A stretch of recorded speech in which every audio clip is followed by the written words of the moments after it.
Hello my wonderful, beautiful friends, welcome back to r/EntitledPeople, where you'll hear outrageous stories about people who absolutely think they can do whatever they want and get special treatment just by being themselves. Guys, listen, so yesterday I did an I Don't Work Here Lady episode where a racist Karen berates a person in a grocery store telling them to go back to Mexico. And there were a few comments saying, oh man, I wish I could see a video of Karen doing that.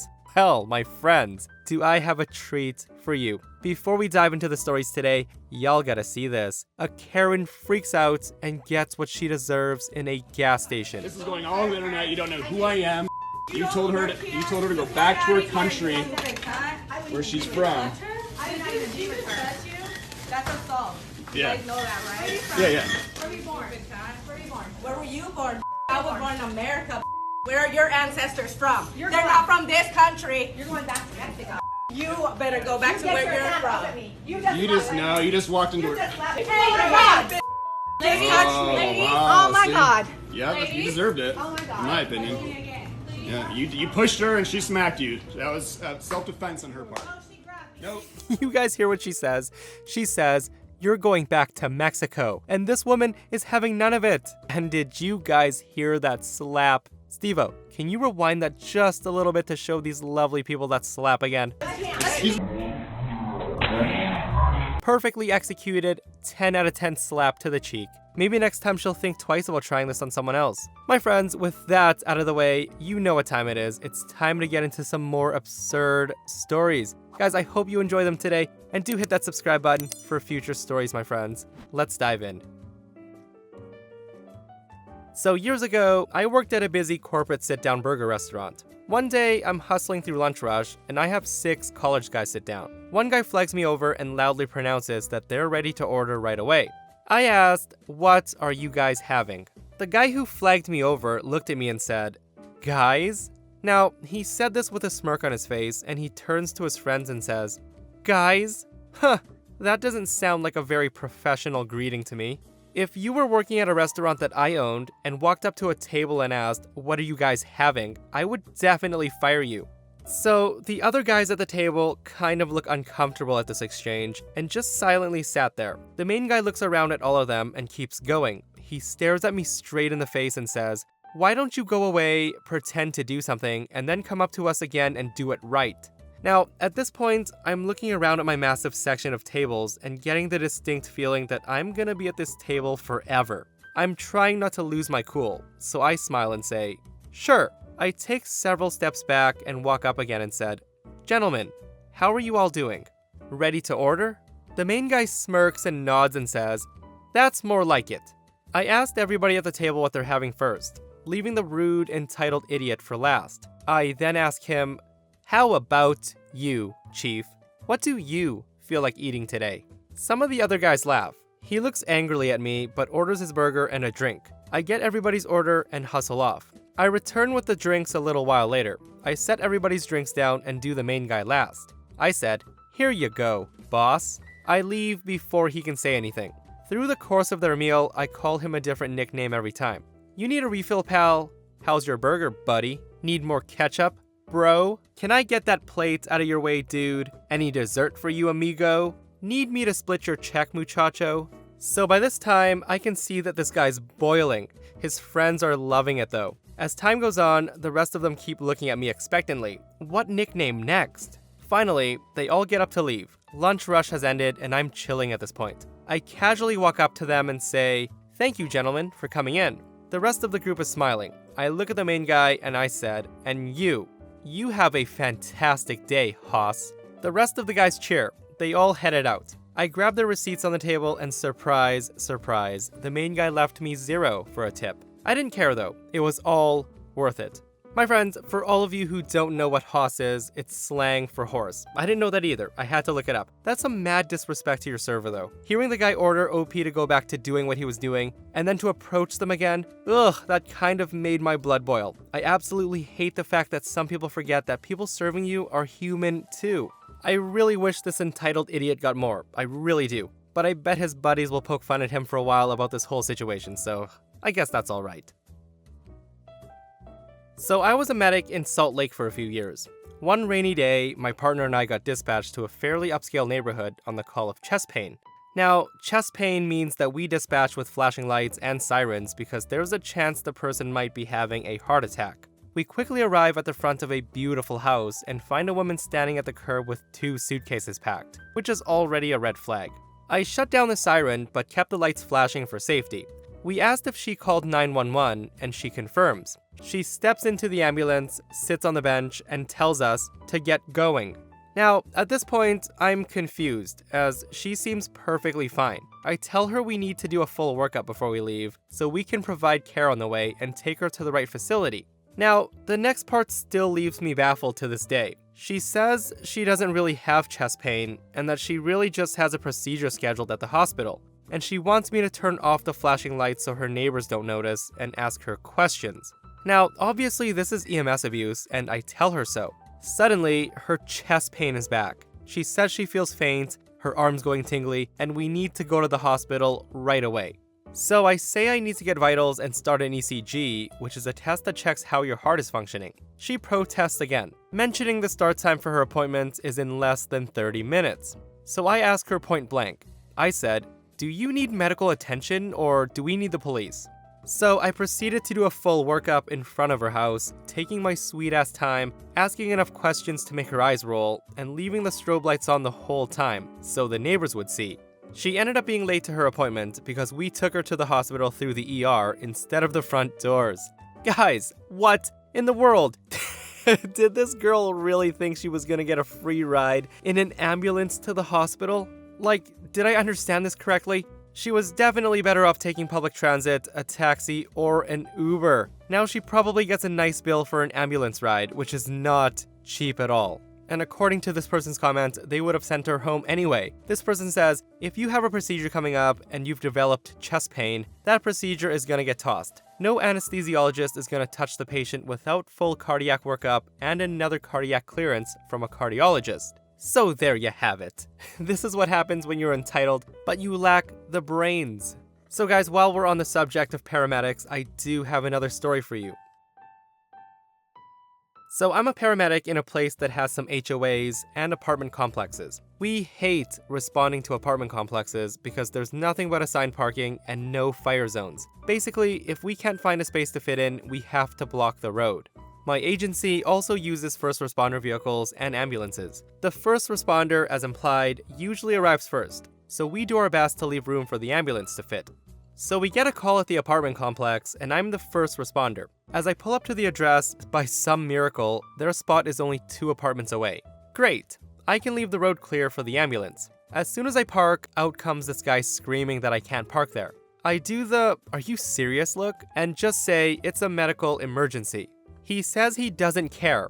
I can't park there. Now keep in mind, my vehicle has enough lights to make a Christmas tree jealous. I just grab my stuff, lock the vehicle, and keep going. He's screaming that he's gonna call the cops. I tell him they're already on the way.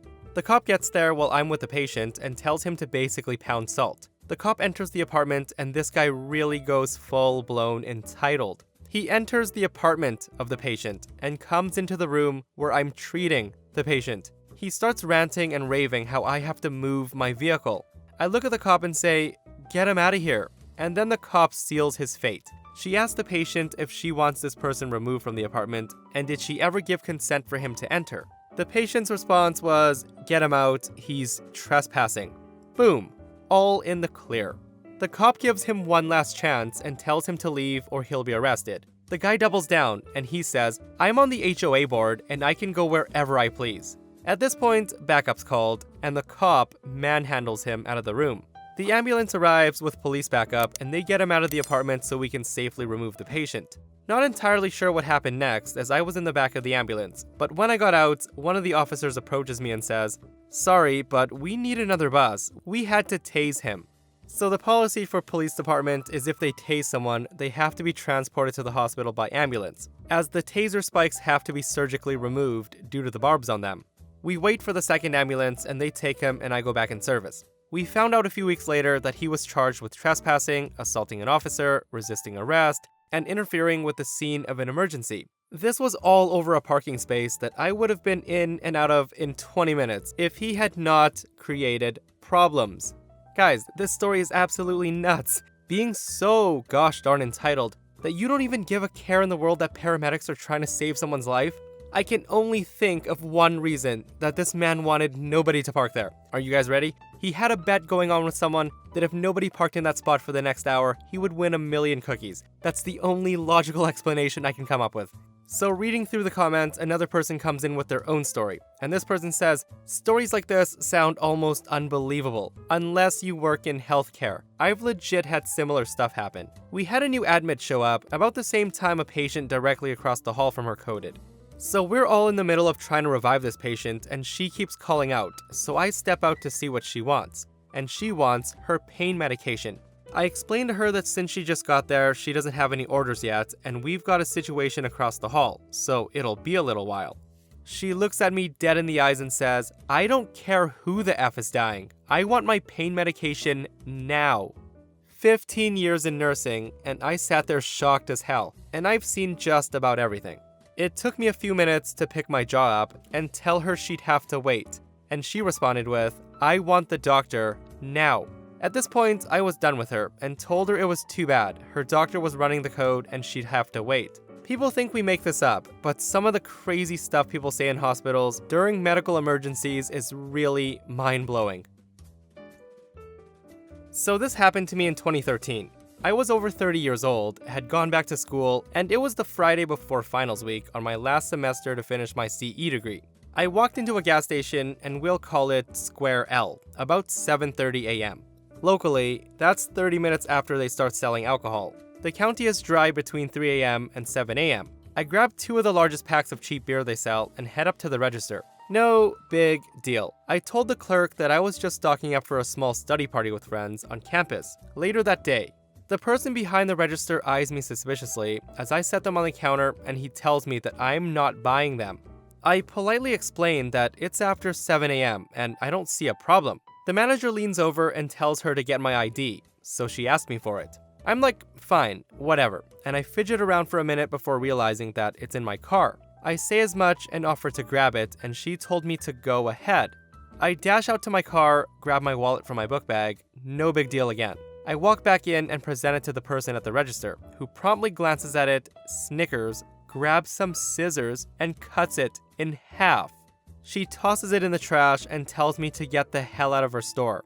Now, I stood there for a minute, sort of dumbfounded. The manager tells me to get out of the store or the police will be called and someone's gonna get arrested. I mumbled something along the lines of, oh, whatever, and opted to comply with the second half.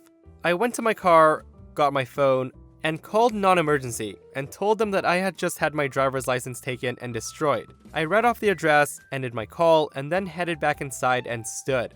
The manager tells me, that's it, we're gonna call the cops.